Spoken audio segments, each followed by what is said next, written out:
ponemos serios en este momento y le damos la bienvenida a la licenciada en fonoaudiología, Fernanda Felice. ¿Cómo está, Fernanda? Muy bien, ¿ustedes? Muy bien, muy bien. Buen día para todos.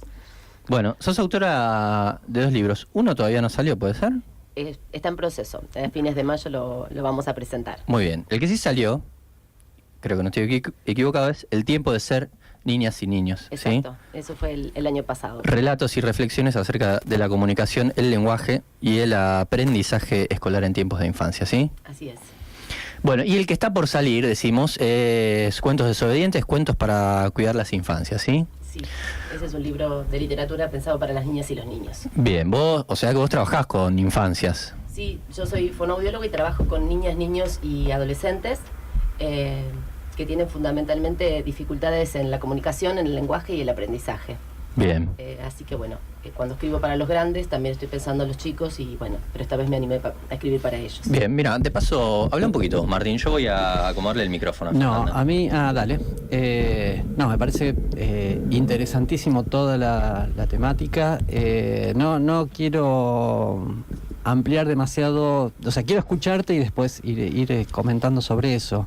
Es algo que hemos conversado bastante en el transcurso del programa de hoy, sino de sucesivos programas, de cómo son las nuevas infancias, cómo son las infancias actuales, por lo menos, no sé si nuevas, pero por lo menos actuales, y bueno, creo que en esto tenés mucho para contar. Sí, sin ninguna duda, las niñas y niños de estos tiempos son bastante distintos a quienes supimos serlo alguna vez. Y una preocupación que suelo compartir, y me parece que también los inquieta a ustedes, como a otras personas por suerte, tiene que ver en el modo en que las pantallas y las nuevas tecnologías han incidido en la subjetividad, en la comunicación, en el lenguaje y en los aprendizajes de los chicos de estos tiempos. Y sobre todo es interesante pensar para estar un poco más atentos y cuidarlos, porque bueno, a veces desde el desconocimiento se pueden cometer algunos errores y poner en riesgo a las niñas y los niños. Por un lado, la tecnología invita a la rapidez, a la inmediatez, a la simultaneidad, y los aprendizajes que acontecen en la infancia no se rigen por esa lógica, suceden tiempo a tiempo, por distintas etapas, y además son absolutamente singulares en relación a cada niña o cada niño. Entonces, bueno, eso a veces puede generar esta confusión en nosotros, que creemos que porque un niño o una niña maneja fácilmente un dispositivo tecnológico, puede cumplir con otras actividades de su desarrollo que son mucho más complejas que utilizar un celular o una computadora, ¿no? Y otra cuestión que es preocupante es que la tecnología suele invitar siempre a las imágenes, ¿no? Y entonces los chicos no tienen la posibilidad de compartir palabras, diálogos. Y entonces, bueno, esas son las dificultades que vemos hoy con mucha frecuencia y que tienen que ver con estas niñas y niños que les cuesta comunicarse, desplegar su lenguaje, eso te iba a preguntar, ¿cómo te aparece esto en el consultorio? La mayoría... siempre hubo consultas en torno a la ausencia del lenguaje, porque bueno, las familias esperan esa primera palabra que les asegure que sus hijos y sus hijas están comenzando a hablar. ¿Cuándo debería suceder, digo? Se espera que al año o un poquito más aparezca la primera palabra. Siempre, lo digo así porque bueno, puede suceder que algún niñito se tome un poco más de tiempo y no quiere decir por eso que tenga alguna patología específica, ¿no? Pero bueno, entonces aparece como síntoma, bueno, mi hijo no o mi hija no habla. El problema es que cuando uno conoce a los chicos que llegan al consultorio, a mí lo que más me preocupa es que no tienen intención de comunicarse, que no pueden sostener la mirada, que no pueden jugar, que no pueden simbolizar, porque puede haber un niño que tenga dificultades para expresarse, pero que a través de los gestos, la mirada, el cuerpo, intenta establecer un vínculo con el otro, ¿no? Y en realidad eso es lo más preocupante, cómo estos niños de estos tiempos no tienen la inquietud de armar un vínculo con otros. Y en general, cuando uno va conversando con sus papás, lo que aparece es que comparten mucho tiempo con las pantallas exclusivamente y muy poco tiempo dialogando con otras personas. Yo te lo digo así más abruptamente, o brutalmente, no abruptamente. Yo estoy convencido de que las pantallas son nocivas. Para todos, más para los chicos, ¿no? Esto se efectiviza en esto que vos estás comentando, ¿no? O sea, en realidad a mí me da la sensación de que la pantalla no hay interacción en la pantalla. O sea, es una actitud absolutamente pasiva la de quien está frente a una pantalla. ¿Esto lo pensás de esta forma? Sí, completamente. Es así. Porque además lo que tienen las pantallas es que justamente como todo está creado ahí, en los juegos, en los videos, en lo que los chicos, se inquieten por ver en alguno de esos dispositivos, entonces, produce mucha fascinación. Y cuando algo a nosotros nos fascina, lo que tendemos a hacer es quedarnos ahí como espectadores observándolo. Uh-huh. Y es cierto que, que el niño puede interactuar, cumplir con alguna orden que le solicita ese juego o seguir buscando información, pero en definitiva, ese niño sigue estando como espectador. Que por eso también es a veces los grandes podemos creer que porque un niño está jugando a un determinado juego que tiene que ver con la tecnología, podemos confundir eso con la actividad lúdica propia de la infancia, que nada tiene que ver, porque ahí sí todos los chicos son los que crean, los que imaginan, los que fantasean, los que se ponen en distintos lugares, y uno puede verlo con cualquier niño o niña, que incluso un objeto que ni siquiera es un juguete, el chico puede asignarle distintas funciones para crear una propia historia. Eso la tecnología no lo da como posibilidad. Bien, podemos pensar también en un uso, y lo pregunto, en un uso de la tecnología con acompañamiento, o directamente la tecnología entendido como la pantalla, vamos a cerrarlo en ese concepto. ¿Cabe pensar en la posibilidad de que un niño y una niña utilice las pantallas con algún tipo de acompañamiento por parte de sus padres? Sí, en realidad se recomienda que hasta los 2 años, de ser posible, las niñas y niños no interactúen con pantallas. Es cierto que a veces es difícil también, ¿no? Porque hay pantallas en todos los sitios. Y porque los adultos mismos la utilizan. Claro, están en constante contacto porque sus mismos familiares tienen celulares, tienen tablet, tienen computadoras. Uh-huh. Y después, sí, el punto es que sea controlado, acompañado y también que sea un uso restringido. Otra cuestión que también es preocupante, que incluso pensando en niños y niñas un poquito más grandes, es que tampoco se tiene resguardo en aquellos dispositivos para bloquear, por ejemplo, determinada información a la que puede acceder una niña o un niño sin querer, ¿no? Porque, sí. Escribió una palabra o a través de un video eso lo condujo a otro. Y la verdad es que puede encontrarse con algunas escenas que lo asusten, que no pueda comprender. Y digo, a veces uno naturaliza tanto esto del uso del celular, y lo que debiéramos hacer es ser cuidadosos porque las niñas y los niños están desarrollándose, creciendo, aprendiendo. Y si bien es cierto lo que vos decías y que las pantallas tampoco nos hacen demasiado bien a los grandes porque a veces también nos distancian, ¿no? Uh-huh. Creemos que estamos muy conectados y muy comunicados, porque nos podemos enviar mensajes todo el tiempo y a veces pasa mucho tiempo que no nos vemos con gente que queremos. A los niños y a las niñas hay que cuidarlos un poco más. Yo coincido absolutamente con todo lo que estás diciendo, y además digamos, me planteo esto. Me parece que frente a la pantalla, por lo menos la idea, ¿no es cierto?, desde lo poco que yo pueda estar viendo, la cuestión es como que no están ellos, no están los chicos en juego, es decir, o sea, responden a, incluso cuando uno ve los videos y las cosas con las que interactúan, son absolutamente repetitivos, es siempre exactamente la misma, siempre la misma imagen o las mismas historias, y da la sensación de esto, ¿no? De que no juegan, de que no se comunican. Respecto a los adultos es otra cosa, ¿no? Pareciera que la pantalla no solamente, pareciera que uno está más comunicado cuando en realidad yo creo que no hay una verdadera comunicación. Me parece que la comunicación es mucho más allá que de algo que tiene que ver con enviar un mensaje. No solamente eso, sino que abruma la información que hay en las pantallas y en realidad termina, como hemos visto, dicho por gente mucho más preparada que nosotros, por lo menos, que termina desinformando, ¿no? Sí, incluso esto que decís me permite decir alguna otra cosa que pienso. Incluso vieron cuando ahora se intenta instalar que, en las escuelas debería haber tecnología para preparar a los chicos y a las chicas para el futuro. Por supuesto que la escuela debe ayornarse en algunas cuestiones, pero me parece que lo más interesante que puede hacer la escuela también es correr un poco a los chicos de las pantallas que están permanentemente y sobre todo para enseñarles a leer tanta información que reciben permanentemente, esto que vos decís. Porque eso genera dos problemas. En primer lugar, genera la sensación de que como tenemos toda esa información, parece que supiéramos de todo y pudiésemos opinar de todo con una serie de saberes que en realidad no tenemos. Es simplemente información a la que accedemos, pero eso no nos convierte en poseedores de esos conocimientos, ¿no? Por eso también lo que mencionaban antes, hay gente que, bueno, habla con total liviandad como si supiera en profundidad de esos temas y no lo sabe.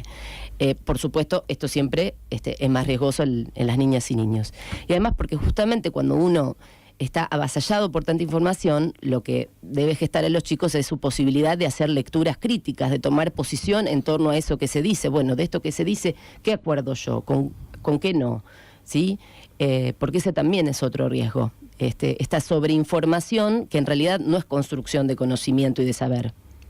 Sí, es una cantidad de datos abrumadores. Yo pensaba, de que de alguna manera la tarea docente se transforma en una tarea de curaduría, tal vez, de decir, bueno, estos son los contenidos más o menos válidos y estos no, o tener cuidado sobre qué contenidos se ven en Internet y bueno, reconocer que pueden no ser válidos, ¿no? Sí, o también, bueno, en todo caso, ayudarle a los chicos a aprender a utilizar la tecnología, porque eso también sucede. Uno cree que porque tiene 2 años y ya sabe disponer de los dedos para hacer un montón un montón de cosas más que nosotros.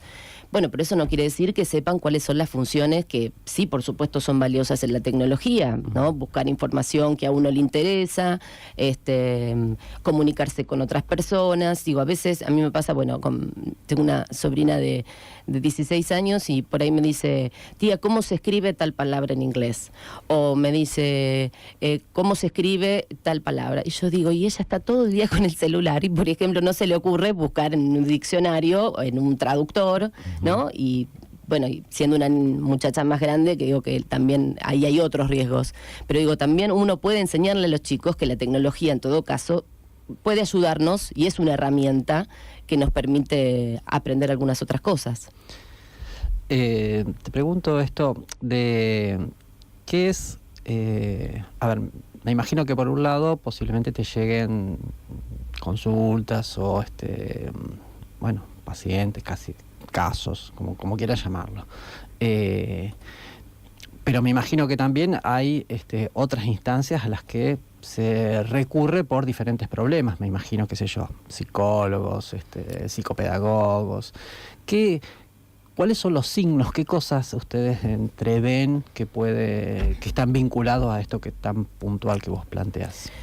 Sí, en la primera infancia, en las niñas y niños pequeños, lo que suelen registrar las familias es la ausencia de lenguaje o que su lenguaje es limitado, es decir, que ese niño o esa niña no habla demasiado. Pero lo que terminamos viendo en el consultorio, cualquiera de los especialistas que vos estás nombrando, es esta dificultad de los niños para interesarse en la comunicación, para interesarse en armar lazos con otros, ¿sí? Es decir, niños que no sostienen la mirada, que pareciera que no tienen interés en contactarse con otra persona, y también se pone en evidencia en la imposibilidad de jugar. Siempre que un niño juega, eso es un rasgo de salud mental, ¿no? Y siempre que no juega es un rasgo. Siempre que juega es un rasgo de salud mental. Y cuando no juega siempre es una señal de alarma. Claro, exacto, porque el juego es la manera del niño de participar de la cultura y de habitar este mundo. La manera de poder comunicarse, interactuar con los objetos, con las personas que lo rodean, aprender, y eso además le permite progresar en distintos aspectos de su desarrollo como sujeto. Entonces, siempre que un niño no pueda jugar, tenemos que estar atentos y buscar ayuda para ver cómo intervenir. Cuando vos hablas de niños, ¿te referís a algún grupo etario en particular? O sea, ¿alguna edad en particular o es una cosa más general? Y hasta los 3 años es donde aparecen este tipo de consultas, es decir, niños entre el año y medio, 3 años, donde justamente los padres están esperando que ese niño hable y empiece a desplegar más su lenguaje, aparecen en la consulta, pero a veces por ahí los papás no registran que, o no se dan cuenta porque no lo saben y no tienen por qué saberlo, que por ejemplo ese niño no está jugando. O por ahí suele haber algunos juegos, algunas acciones que se asumen como juegos y en realidad no lo son, ¿no? Donde ¿Cómo cuáles, por ejemplo? Claro, por ahí los niños lo que hacen es ordenar los juguetes, pero uno se encuentra que ve a ese niño con ese objeto y no está simbolizando, no está desplegando una escena, no interactúa para crear algo distinto con ese objeto que uno le presenta. Y además esto, de que uno se da cuenta que no tiene intención de comunicarse con los demás. Esta semana justo salieron unas recomendaciones a través de la Organización Mundial de la Salud en función no solo del uso de las pantallas, sino también del sedentarismo en general. Y por ejemplo, dice respecto de los bebés menores de 1 año que no deben usar pantallas, entre 1 y 2 años no se deben usar pantallas hasta los 2 y después durante 1 hora al día como máximo, y entre los 3 y los 4 no más de 1 hora de pantalla por día. Hasta ahí llega la recomendación, de ahí en adelante no. Bueno, pero también pensando, bueno, exacto, sí, a eso iba. Déjame decirlo a mí, esta cuestión de tabular que tiene la Organización Mundial de la Salud, ¿cómo saben que es bueno esa cantidad de horas y no es mejor ninguna? O no sé cómo tabulan, pero bueno. Perdón, eso bueno, no, pero de mi parte. Sí, pero es verdad. Bueno, más allá de la tabulación, digo, son recomendaciones en todo caso, está ¿no? bien, está bien. Pero también me imagino que se topan con la realidad de la crianza y tal vez a veces la utilización de las tecnologías para, de alguna manera, sujetar ahí a las criaturas y poder hacer otras actividades. Sí, por supuesto tienen que ver con el mundo en el que vivimos, con el capitalismo de estos tiempos y bueno, con las imposiciones del mercado, que las familias cada vez tienen que trabajar más para poder subsistir. Entonces, bueno, queda menos tiempo para compartir en casa y para ocuparse de la crianza, y la tecnología, bueno, en ese sentido les da una mano porque, bueno, mientras tanto los chicos están ocupados. Por lo cual uno puede entender que a veces los papás tienen una serie de complicaciones, pero lo bueno es que ayudarlos a pensar en cuáles son los riesgos y tratar de encontrar algunas restricciones, ¿sí? Algunos cuidados en torno al acceso a las pantallas, sobre todo en niños tan pequeños, porque también les sucede a los más grandes, que por ahí me quedé pensando en otros chicos que llegan. Niños que han podido desarrollar su lenguaje, pero bueno, a lo mejor ustedes han escuchado hablar algunos que si uno los escucha parecieran que hablan una especie de lengua neutra, ¿no? Bueno, que también tiene que ver con este mundo globalizado. O mexicanos. Claro, sí, se asemejan al mexicano, claro. Se asemejan al mexicano, pero sí tiene que ver sobre todo con esos productos enlatados pensados para las infancias y que, bueno, lo pueden ver en cualquier canal infantil, ¿no? Y de alguna manera ahí lo que denota es que, bueno, esa niña o ese niño no pudo apropiarse de su lengua materna y, bueno, quedó tan pegado a las pantallas y, bueno, desde allí se armó como sujeto. Y después los problemas de aprendizaje escolar, porque cuando la tecnología te invita a resolver todo rápidamente e inmediatamente, un niño abre una ventana, no le gusta esa información, abre otra, o en simultáneo puede tener 5 o 6 ventanas buscando la información que le interese. Claro, después llega a la escuela, está la maestra con el pizarrón, la tiza, se aburre, claro. ¿Sí? Nada de eso lo convoca. Pero bueno, hay determinados aprendizajes que por su complejidad es necesario que uno esté prestando atención a ese estímulo, por decirlo de alguna manera, porque tiene una complejidad que no es la misma que ofrece buscar una información en Internet. Claro, pensaba, digo, de alguna manera en un principio había una... ¿cómo decirlo? Una postura pro pantalla, cuando también de alguna manera el acceso era más restringido y limitado, o tal vez solo se restringía más a la computadora, al menos esto de lo digital. Y ahora, donde hay un acceso mayor y donde, bueno, hay celulares inteligentes que son más próximos, digamos, en la historia reciente, hace repensar, digamos, esto y pensar cómo que el acceso a este tipo de tecnología sea más avanzado. Pensaba en una nota el otro día que leía también donde se hablaba de Silicon Valley, donde están todas las empresas más desarrolladas de Internet, y donde decía que los grandes dueños de estas empresas, de alguna manera, a sus hijos, que aparte saben lo que hacen los las empresas con nosotros mismos, digamos, ¿no? Desde adentro, pero de que a sus hijos les prohibían el uso de la pantalla, que a las niñeras les prohibían que usen celulares mientras cuidaban a sus hijos y que los mandaban a escuelas donde el acceso a las pantallas recién era mucho más posterior. Digo, lo que pone en cuestión es de saber cómo modelan el uso de estas aplicaciones y estas pantallas, el propio pensamiento y la construcción, digamos, de la subjetividad, como decías, pero también, bueno, de ver cómo, hasta dónde las incorporamos en la vida misma, ¿no? Sí, pues es que te iba a hacer comentario porque sobre esa nota porque la leí. Sí, lo restringen hasta cerca de la adolescencia, entre los 13 y 14 años. Es muy interesante justamente para darle, bueno, porque a lo mejor uno puede dar esta opinión y hay familias que no están de acuerdo, pero vos decís, bueno, lo dicen ellos que son los que las crean, así que algo del tema deben saber y algo bastante más que nosotros. Claramente los contenidos no son inocentes, o sea, alguien está produciendo esas cosas, lo que se consume y no es inocente, ¿no? No, por supuesto. Además, de alguna manera también por estas imposiciones que determina el mercado, claro, por ejemplo, si un niño no tiene determinada tecnología, parece que queda fuera del sistema, ¿no? Y también al mercado le interesa que desde pequeñitos los sujetos sean funcionales a sus intereses y sean productivos en la medida de lo posible. Entonces, el juego está desestimado. El juego no es conveniente, porque el juego lo que promueve es la libertad del niño de crear, de pensar. Y al mercado la verdad que no le conviene que nosotros andemos pensando nuestras propias ideas, ¿sí? A ellos les interesa mucho más que nosotros seamos funcionales y vayamos haciendo lo que ellos nos van imponiendo. Entonces, de alguna manera, eso también se genera en la infancia. Bien.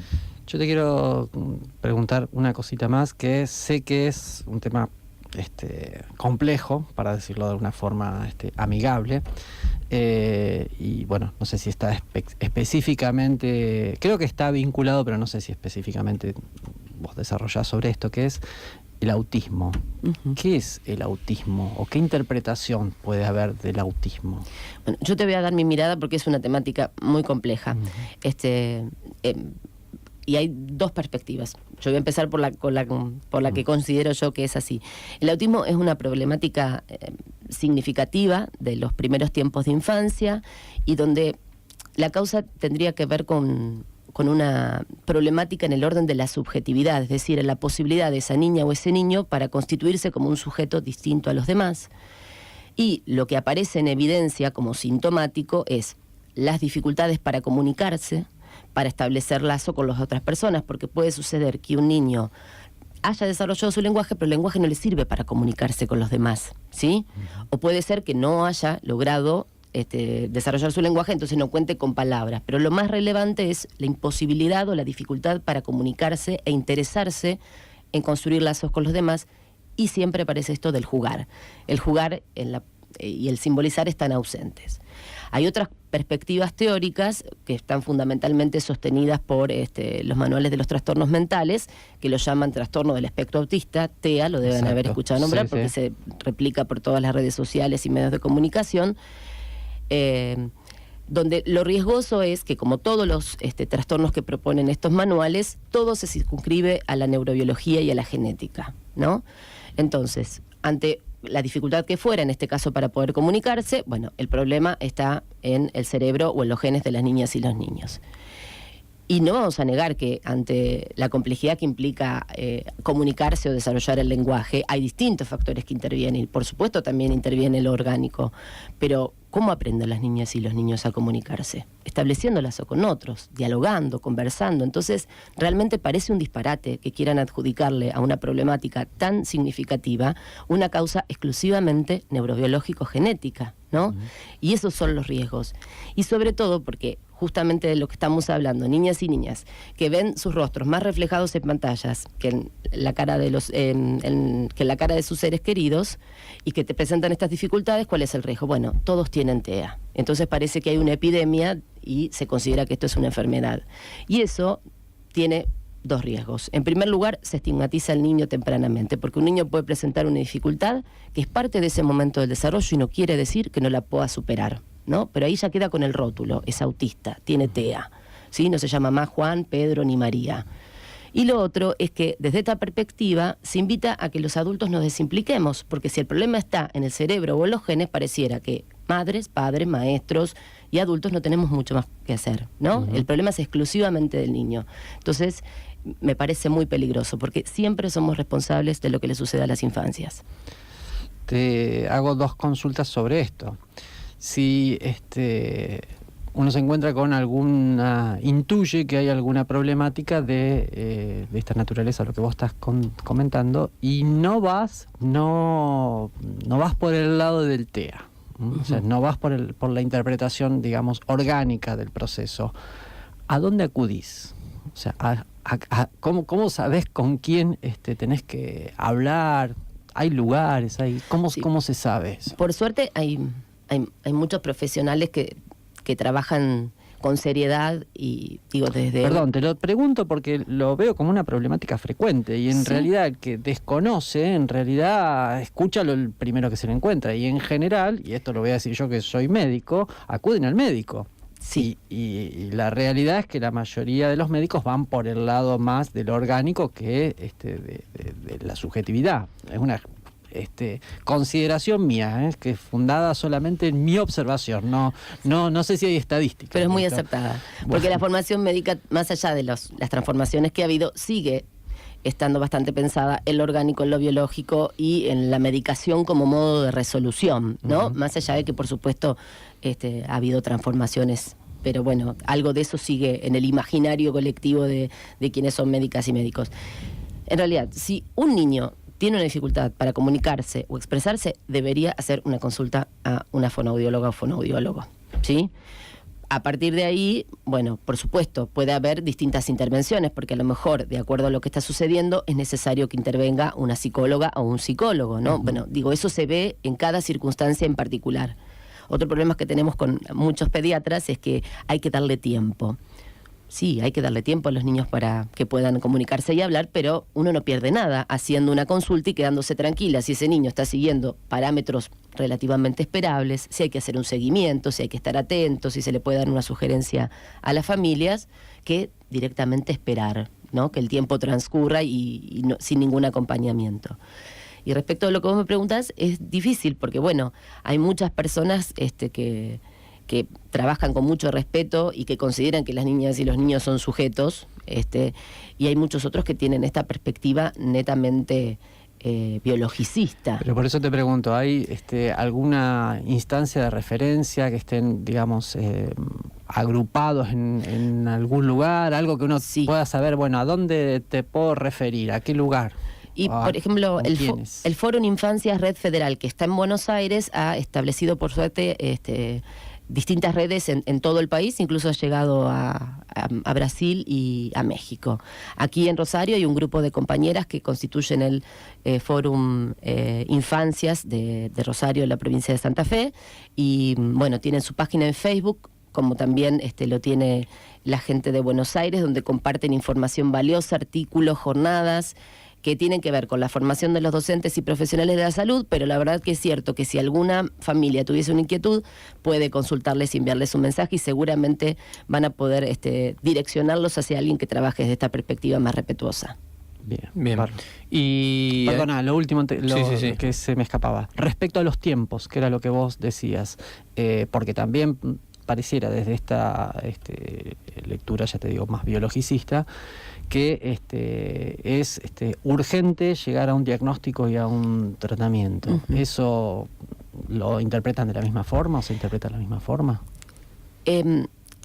Desde esa perspectiva es muy simple hacer un diagnóstico. ¿Por qué? Porque en realidad lo que se propone es formalizar una serie de test que tienen por misión cuantificar síntomas. Esos síntomas se agrupan y constituyen un determinado trastorno. De acuerdo a la frecuencia con que se presenten esos síntomas o conductas atípicas, va a determinar el grado de severidad. Entonces, claro, más que un profesional de la salud parece un técnico. De hecho, uno podría entrenar a cualquiera y lo lograría hacer.